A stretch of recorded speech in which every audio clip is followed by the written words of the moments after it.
Crime petrol एक ऐसा show है जिसने मुझे सबसे ज़्यादा पॉपुलैरिटी दी है। मुझे बस एक ही चीज़ का इंतज़ार है, वो है एक्शन। आजकल लोग कोई भी कहानी बहुत ही आसानी से दुनिया तक पहुंचा देते हैं। मेरे करियर की शुरुआत मैंने रेडियो से करी थी। तो मैं रेडियो जॉकी थी और वो मैंने बहुत इन्जॉय किया अपना टाइम रेडियो में। उसके बाद जर्नलिज़्म का करियर आगे बढ़ाते हुए एक जाने माने न्यूज़ चैनल के साथ मैं काम करती थी। तो वो भी मेरा एक बहुत बड़ा लैंडमार्क था लाइफ में। और फिर मेरी एक्टिंग जर्नी स्टार्ट हुई। मैंने इतने सारे टेलीविज़न सीरियल्स किए, शोज़ किए।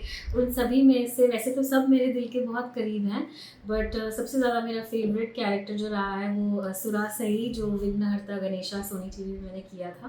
वो मेरे दिल के बहुत करीब है क्योंकि उसमें मुझे फीमेल मोगैम्बो का दर्जा दिया गया था और मुझे लगता है आज तक किसी ने भी उस तरह का किरदार किया है जैसा मैंने किया विघ्नहर्ता गणेशा में। तो that was I think one of my greatest landmarks. और साथ ही मैंने क्राइम पेट्रोल की 150 से ज़्यादा स्टोरीज़ शूट करी हैं। तो ये भी मेरे लिए एक तरह से लैंडमार्क ही रहा है क्योंकि क्राइम पेट्रोल एक ऐसा शो है जिसने मुझे सबसे ज़्यादा पॉपुलैरिटी दी है। तो ये भी शो मेरे दिल के बहुत ज़्यादा करीब है। प्यार के साथ वचन धर्मपत्नी एकता कपूर मैम का शो है ये, और जो कलर्स चैनल पे आता था। और I was playing one of the pivotal roles in that show. और बालाजी टेलीफिल्म्स के साथ काम करने का मौका मिला और उम्मीद है कि आगे भी मिलेगा। नागिन से मुझे ऑफ़र आया था, बट जिस किरदार के लिए ऑफ़र किया था वो किरदार में मैं ज़्यादा इंटरेस्टेड नहीं थी, तो वो बात वहाँ बन नहीं पाई।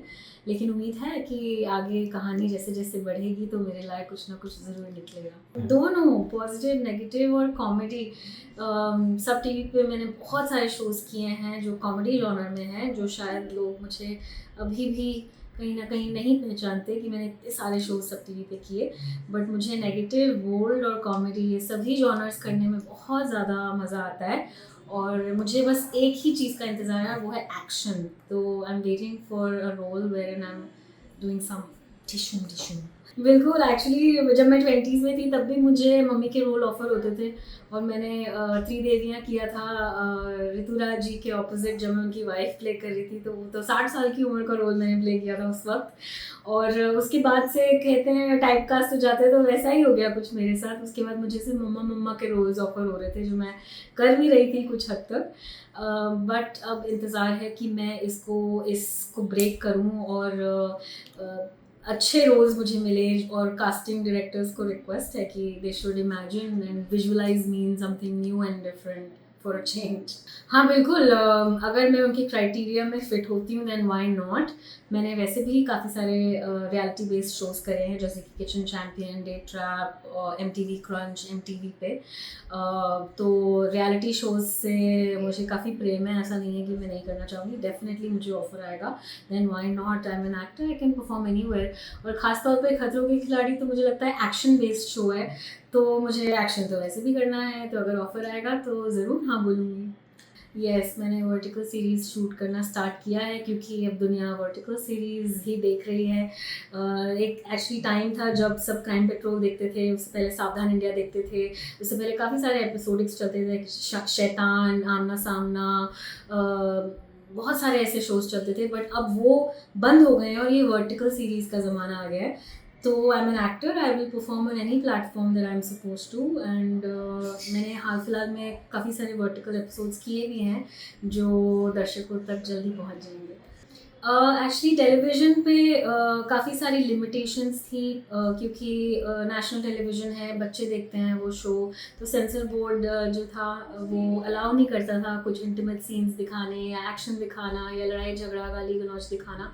बट क्योंकि OTT आ गया है और इंटरनेट पे social world is just full of all of this, और उनके कोई लिमिटेशंस नहीं है, सेंसर बोर्ड के लिमिटेशंस नहीं है।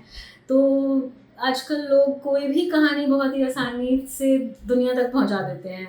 सो वो भी आई थिंक कहीं ना कहीं एक डिसएडवांटेज है, which is not right also, क्योंकि जब तक आप रूल्स रेगुलेशंस और लिमिटेशंस नहीं लगाओगे तब तक संसार कैसे चलेगा। नहीं तो फिर तो सब एक दूसरे से भिड़ जाएंगे।